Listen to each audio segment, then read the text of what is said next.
la ligne verte. Là, tout le monde est au diapason, ça me permet d'avoir une vision globale du projet. Ah pardon, c'est vrai, elle sera à quelle couleur la ligne, pardon? Laquelle? Rouge, oui, rouge. Ah, j'avais oublié de vous demander. Elle est rouge, la ligne 15. La ligne 15. La ligne 15. Alors, il me reste un tout petit peu de temps pour Renaud et maintenant, on voit bien. dans l'autre, comment ça s'appelle, dans l'autre chapitre, ça c'est les livraisons. Voilà. Alors, j'enclenche sur la dernière partie de la visite, qui est la présentation du projet dans son cadre historique, en gros. Donc, pour cela, je me suis attelée à partager mon expérience personnelle. Je me suis dit, pars de toi, parce qu'il n'y a que comme ça que tu y arriveras. Alors, dès le début, quand j'ai commencé à rentrer dans tout ça, j'entendais parler toute la journée du Grand Paris. Toute la journée, j'étais à la Société du Grand Paris à l'époque, et toute la journée, j'entendais parler du Grand Paris. Alors, Métropole du Grand Paris, Société du Grand Paris, Grand Paris Express, qu'est-ce qu'il y a d'autre? Grand Paris Aménagement, acteur du Grand Paris. Là, j'en ai déjà 5. Alors, je vous pose la question, parce que je me suis posé la question comme ça. C'est quoi la différence entre le Grand Paris Express et le Grand Paris? Tout court. Qu'est-ce que vous pourriez me répondre? Il n'y a pas de différence. Vous avez dit que c'est le Grand Paris, c'est lui qui a financé tous les travaux. Oui. C'est la Société du Grand Paris. Voilà, ça, c'est qui a financé. Mais ma question est la suivante.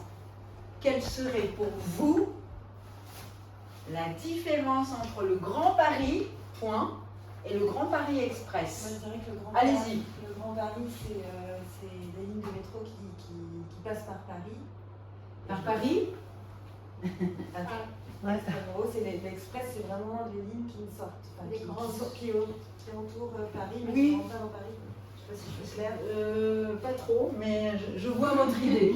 Ben, le Paris Express, c'est-à-dire qu'il longe tout Paris sans qu'il y ait des correspondances en La fait. 14, c'est le Grand Paris, par exemple. Alors, la ligne 15, ce sera l'express. Monsieur, je vous entends. Moi, le Grand Paris, c'est plus un projet de territoire, avec une vision au développement d'un. Ouais, mais Le Grand Paris Express, c'est le projet de métro, en fait. Tout le monde est d'accord avec Non, ça? on n'est pas d'accord. Moi, je suis d'accord avec Nathalie. Hein. Nathalie, elle a raison, Nathalie. Oh, C'est 20 sur 20. Qu'est-ce que vous faites dans la vie? Je suis architecte urbaniste. Eh bien voilà, démonstration tout de suite de ces deux notions. Vous vous rappelez, hein, maître d'œuvre, maître d'ouvrage, ça y est, c'est bon, ça je pense. Eh bien, ce sera pareil,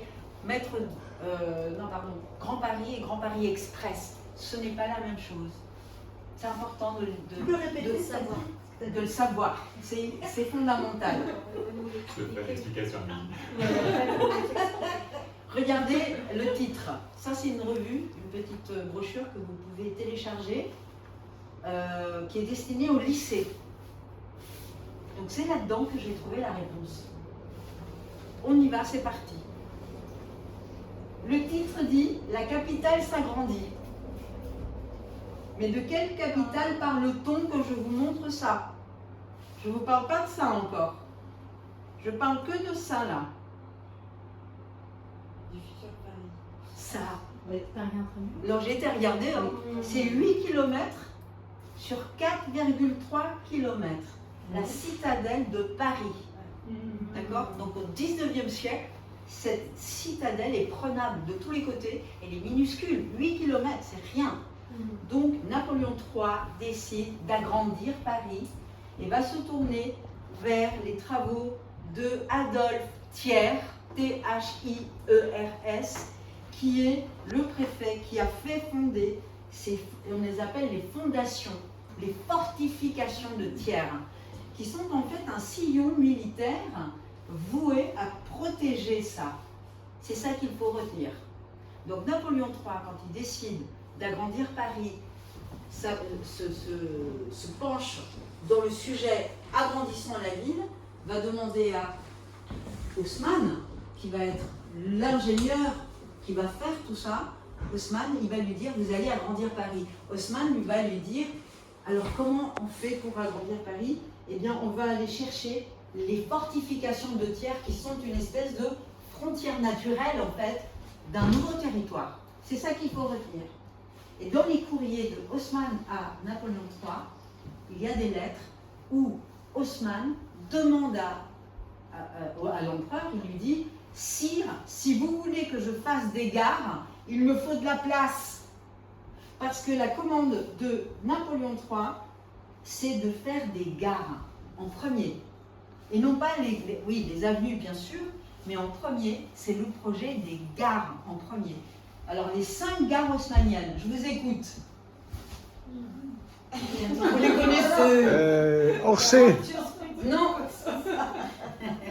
Saint-Lazare, Ouais, on y va. Gare de l'Est. À côté, il y a qui? Gare du Nord. 2. Austerlitz? Non, Austerlitz. Saint-Lazare, Austerlitz? Austerlitz, Haussmann, Saint-Lazare. Saint-Lazare, il porte le nom Haussmann. Oui. Saint-Lazare. Il y en a 2 là. Deux. Orsay. Non. Non, Gare de Lyon. Non. Lyon. Lyon. Allez, gare de Lyon. Et la dernière, Montparnasse. Et Montparnasse a perdu tous ses vestiges haussmanniens. La gare d'Orsay est une gare qui a été faite pour l'exposition universelle de 1900. Pour emmener les touristes. Je reprends ce que je disais sur les gares haussmanniennes, 5 gares haussmanniennes, avec l'objectif d'emmener le train à l'intérieur de la ville. Pour faire un développement économique à l'échelle de ce qui se passe en Angleterre, puisque l'Angleterre avait développé le ferré avec des maillages de trains impressionnants pour transporter le charbon du nord vers le sud et inonder avec ce pétrole. Avant le pétrole, c'était le charbon. C'était le charbon. Et donc l'Angleterre devient richissime grâce au train. Ils sont bien les Anglais. Et donc, que fait Napoléon III? Il dit, il faut absolument rattraper le retard anglais. C'est pour ça qu'on va faire des gares.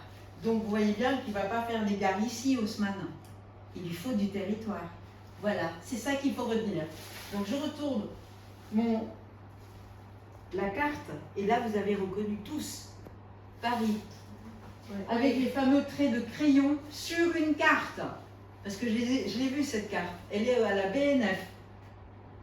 On voit des traits de crayon sur une carte et c'est les arrondissements qui viennent de naître en escargot comme ça. Avec la commande haussmannienne, vous ne ferez une mairie par arrondissement. Donc toutes ces mairies par arrondissement, et c'est Jacques Chirac qui va faire la mairie de Paris. Mais avant Chirac, il y avait la mairie du 5, 6, 7, 8, 9, etc. Alors, fin du petit cours d'histoire rapide, évidemment. Date de naissance de ça. Oui.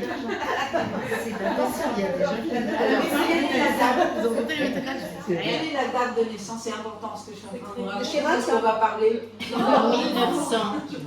date de naissance de Paris comme ça.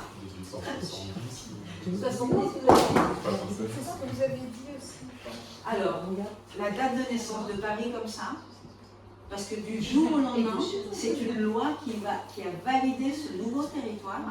C'est le 1er janvier 1860. 1860. Le jour de l'an de 1860, Paris est comme ça. C'est-à-dire, vous faites ça, vous êtes à Pantin. Vous faites ça, vous êtes à Paris. Et c'est pas du tout la même chose. C'est pas la même chose. Montreuil, Vanves, Châtillon, etc., etc. Quand vous êtes dans le 15e, par exemple, à Vaugirard, vous sortez à Vaugirard, tout ce qui vous entoure, c'est la commune de Vaugirard, qui est rentrée en entier, hein, dans une espèce d'enclave, une enclave qui était factuelle en fait. C'est l'enclave de Thiers. Ça, c'est 1860, naissance. Et vous savez comment ils appellent ça? Attention, accrochez-vous. Ça s'appelle le Grand Paris. Ça s'appelle le Grand Paris. Et ça existe depuis combien de temps, le Grand Paris? Et ben voilà. 1er janvier Depuis 1860. Faut suivre un peu, hein. Ah, mais... Là, vous aurez payé quand vous vous moquez quand même. Alors maintenant, messieurs, dames, je vais vous montrer la carte de ce fameux Grand Paris dont j'entendais parler toute la journée sans le voir. Oui. Le voilà, le Grand Paris. Ça, c'est la carte du Grand Paris. Alors, vous pouvez la télécharger, hein, allez-y, n'hésitez pas, parce que vous pourrez zoomer sur les communes et de voir, de découvrir qu'ils n'ont pas coupé la commune en deux comme ça. C'est la commune entière qui est rentrée dans une espèce d'arrondissement. Mais il ne faut surtout pas dire arrondissement. Alors là, si vous dites, personne ne va comprendre si vous dites je suis du 8e arrondissement du Grand Paris. Ça s'appelle comment? Un EPT. Un EPT, hein? Oui. EP, quand vous voyez EP quelque part, quand vous voyez EP quelque part, ça veut dire établissement public. Été de Thérèse. Territoriaux. Établissements publics territoriaux. Et donc il y a 12 EPT dans le nouveau territoire qui compose le Grand Paris. Et la date de naissance de ça, je la répète ici, c'est le 1er janvier 1860. Ça, c'est le 3 juin 2010. Ça. 2010, ça. Alors, là je vais accélérer. Qui est le président de la République en 2007? Nicolas Sarkozy. En 2008, Nicolas Sarkozy. En 2008, Nicolas Sarkozy va annoncer qu'on va faire le Grand Paris. Il annonce ça en disant nous allons réaménager le territoire, on va faire un nouveau territoire que je viens de vous montrer. Il dit il y aura un métro dans ce territoire, il y aura des aménagements de quartiers, comme ici par exemple, là, ce nouveau quartier. C'est un bouquin comme ça qui s'appelle Le Nouveau Grand Paris. D'accord? Et là, écoutez bien, il va créer un secrétariat d'État lié au Grand Paris. Ce secrétariat d'État, c'est quoi un secrétariat d'État? Est-ce que vous pourriez me dire en une phrase simple, c'est ce que je me suis posé comme question. C'est quoi un secrétariat d'État? Un petit ministère. Oui, j'aime bien. Un petit ministère. C'est-à-dire qu'un secrétariat, c'est quelqu'un qui va venir vous arranger les choses, qui va prendre rendez-vous, qui va planifier, qui va budgéter. C'est ça, un secrétariat d'État au Grand Paris. Et là, l'Élysée va choisir un directeur de ce secrétariat d'État. Un directeur de ce secrétariat d'État qui va planifier le Grand Paris. Un copain à Sarko? Oui, oui. Question blanche. J'y arrive. Alors, on y va. Oui, de toute façon, ce qui est fantastique avec mon métier là, c'est que je suis tellement dans l'intérêt général, au-dessus de toutes les couleurs politiques. C'est ça qui est beau, c'est pour ça que je suis portée. Donc, je reviens sur le secrétariat d'État. Je ferme le bouquin et le secrétariat d'État. On oublie, et maintenant on va parler d'autre chose. Parce que là, ça va aller très très vite, c'est la fin. Je veux absolument finir ce que je vais vous dire, comme ça vous aurez le Grand Paris Express dans la poche. Alors maintenant, on va parler que de ça, que de cette ligne-là. Vous la voyez là, vous la connaissez. On va parler de ça. C'est quelle ligne ça? 14. La ligne 14. Bien, je pose la question pareille. C'est quoi le Grand Paris? Ok, le Grand Paris, j'ai lu le Grand Paris, et bien ça y est, j'ai la carte, c'est ça le Grand Paris. C'est bon. Chapitre 2, j'entendais toute la journée parler du métro automatique. C'est automatique, palière, freinage automatique, l'histoire de la caténaire, tout ça.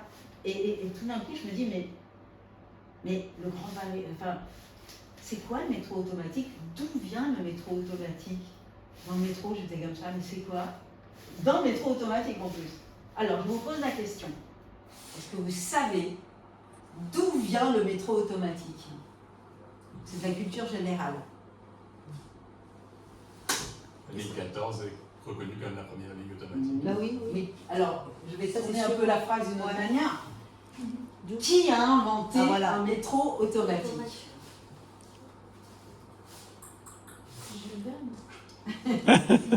Jules Verne. Ça aurait pu. Eh bien, il y a un point commun entre Jules Verne et la naissance du métro automatique, c'est que le métro automatique est une invention française qui nous vient de Lille. Plus exactement de Villeneuve-d'Ascq de Lille. Villeneuve-d'Ascq de Lille est l'université technique qui est à côté de Lille. Là-bas a été inventé le métro automatique. Alors, qui est le président de la République en 1982? Mitterrand. François Mitterrand. François Mitterrand va faire un voyage à Villeneuve-d'Ascq de Lille, accompagné de son ministre des Transports, Premier ministre. Il va aller là-haut, à Lille, et il va monter au bord de quoi? De ce petit train qui fait la navette entre Lille et Villeneuve-d'Ascq. 3 voitures, 21 km/h, il rentre dans un bois, il prend un viaduc. À un moment donné, les caméras de télévision vont filmer dans la salle de commandement centralisée qui commande à distance cette navette. Et on voit Mitterrand qui est à l'intérieur de la navette. Et ce n'était pas un président qui était très souriant, François Mitterrand, très expressif. Et là, on le voit avec un grand sourire comme ça qui se met devant la vitre. Voilà ce que je voulais vous dire. Ce film existe, ina.fr, vous taperez Mitterrand, Villeneuve-d'Ascq de Lille. 25 minutes de bonheur. J'adore ce film. Alors, qu'est-ce qui va se passer? Ça va s'accélérer incroyablement. Mitterrand va commander, enfin l'Élysée plus exactement, la première ligne de métro automatisée du monde, qui ne s'appelle pas la 14. Elle ne s'appelle pas la 14. Elle a un nom. La RATP va la baptiser, cette ligne. Va l'appeler, écoutez bien, Météore. Météore, 2 points, le métro de l'an 2000. C'est comme ça qu'ils l'appellent. Le métro de l'an 2000. Pourquoi? Parce que c'est une véritable révolution copernicienne des transports en commun. On n'a jamais vu, imaginé un métro automatique. Alors, deux dates cruciales. Sur papier, l'ingénieur, les premiers plans de ce métro automatique, 1964. La mise en place de cette navette que va monter Mitterrand, 1974. Et là, on est en 1982. Donc il y a 8 ans de recul pour pouvoir se lancer dans l'aventure. Et c'est la RATP qui va être le maître d'ouvrage de Météore. Et là, c'est la fin, ça y est, on y arrive. Il y a un président à la RATP qui va piloter la construction de ce métro, qui part d'une grande bibliothèque à venir. J'ai encore les images à ina.fr aussi, où on voit le journaliste en EPI, avec des bottes en caoutchouc, comme ça, dans un immense chantier d'une immense bibliothèque qui va naître un jour, qui s'appelle comment? François Mitterrand. Elle s'appelle comment? Non. François Mitterrand, elle s'appelle la bibliothèque aujourd'hui, avec le métro qui rentre dans la bibliothèque. Dominique Perrault, d'ailleurs l'architecte. Et donc, le président de la RATP, il s'appelle Christian Blanc. C'est ça qu'il faut retenir. Christian Blanc est le président. Le secrétaire d'État. Après. Donc, Ah. après, là on est la livraison de Météore. La livraison de Météore, c'est l'an 2000, 1999 ici. La loi du 3 juin 2010 relative au Grand Paris 2010. Et là, elle a été votée ici, la loi, le 3 juin 2010, d'accord? Et donc, Sarkozy, il est là en 7, 8, 9, 10, le secrétariat d'État, ça va être Christian Blanc. Pourquoi le choix de Christian Blanc? Vous avez compris pourquoi? Parce que qui est le seul spécialiste du métro automatique? Le plus grand, la personne qui connaît par cœur comment ça marche un métro automatique, c'est bien lui. Pourquoi? Parce que tout ça, sur papier, ce sera du métro automatique. Donc dès le départ, c'est du métro automatique qui nous arrive de Lille, je le répète.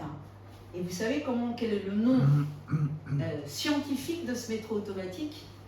Météore, c'est la RATP qui l'a baptisé comme ça pour faire joli, parce que c'est vendable, c'est un météorite, on peut faire beaucoup de choses avec. Mais le vrai nom de ce métro, c'est, est-ce que vous le connaissez? Le VAL. V-A-L.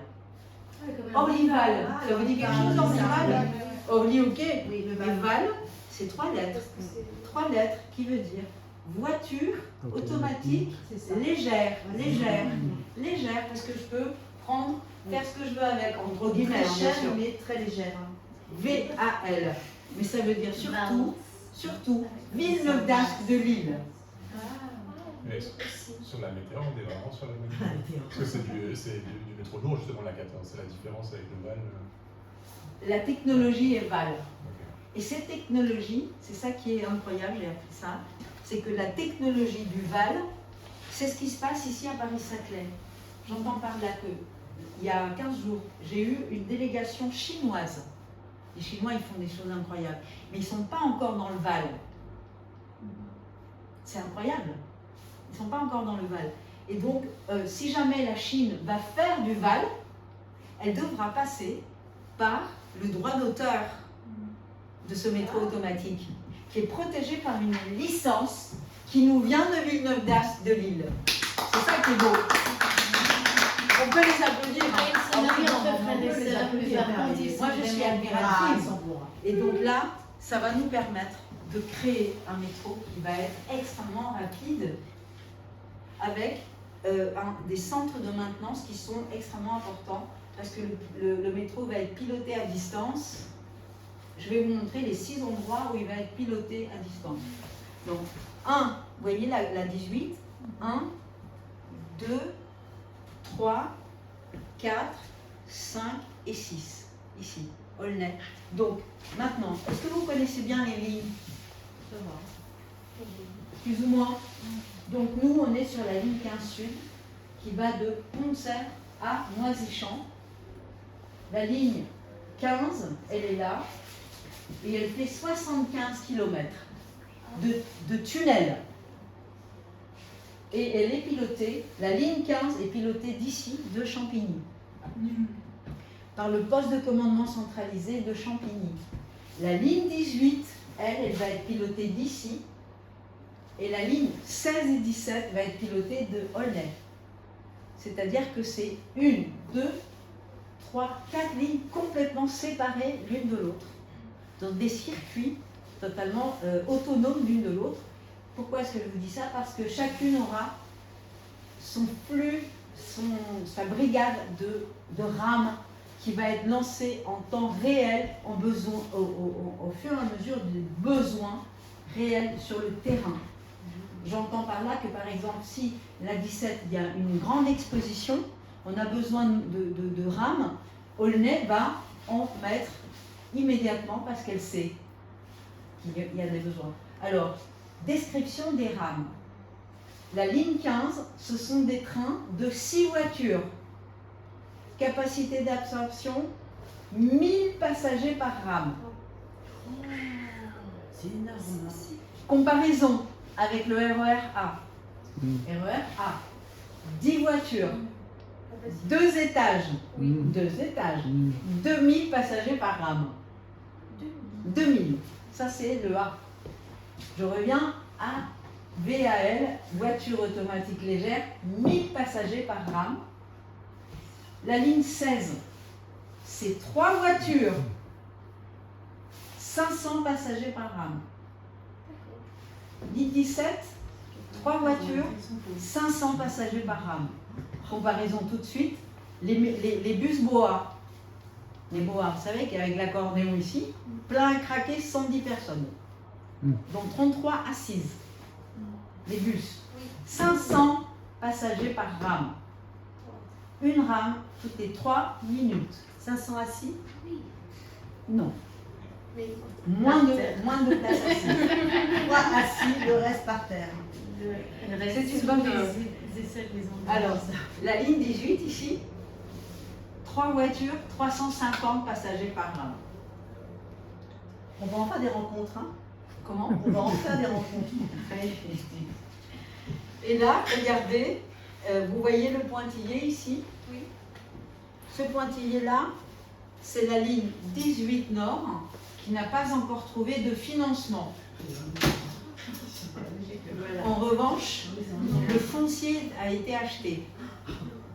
Le foncier a été acheté, c'est-à-dire que nul ne pourra jamais construire sur le tracé de la ligne 18 Nord, que moi j'appelle le rêve de Christian Blanc, parce qu'en réalité, c'est Christian Blanc qui a décidé à la fin, après toutes les études, tout ce qu'il a ramassé, le dialogue avec toutes les communes intercommunales, etc., il a pris un crayon, comme Napoléon III, hein, et comme Paul Delouvrier d'ailleurs aussi, il a fait un des traits de crayon sur une carte, et il a déterminé les pôles majeurs dans une réunification ronde.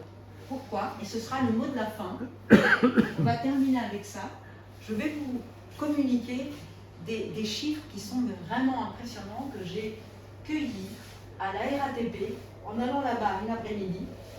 J'ai été accueillie par la directrice du Pass Navigo. Donc c'était vraiment un moment que je marque avec une pierre blanche. J'ai visité un tunnelier en marche, hein. Je suis montée en haut d'une grue, ce genre de choses que j'ai fait pour pouvoir parler de tout ça.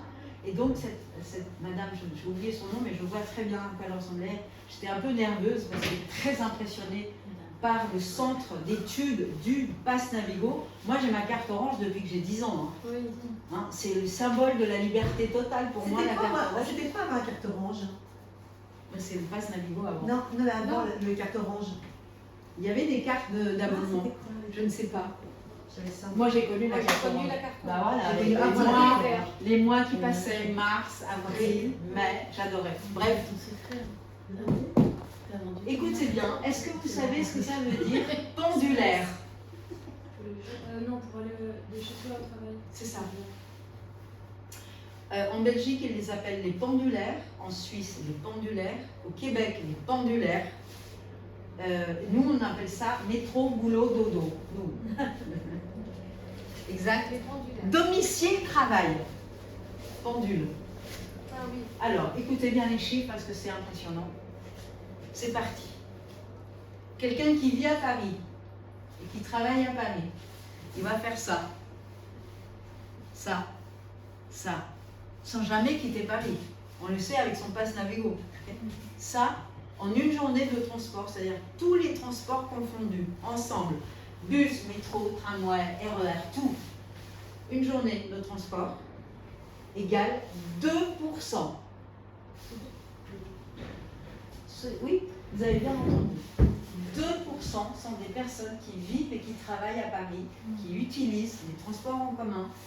Et à ça, on ajoute. Vous n'avez pas trop compris? C'est quoi c'est pour Je sais que c'est un peu compliqué, mais je vais reprendre. Vous allez prendre un camembert hein, qui va représenter le data de tous les transports en commun en Ile-de-France en un jour. De tout le Grand Paris hein, et le Paris. À l'intérieur de ce camembert, il y a 2% qui sont des usagers qui restent à Paris. Que le reste, ça va plus loin. Oui, que 2%, c'est incroyable. C'est rien, mais c'est dingue. C'est dingue. Alors, bah voilà. Je dis, mais quoi? Mais attends, les quais de la 5, noir de monde comme ça, c'est que 2%. C'est incroyable. On continue dans cette échelle incroyable.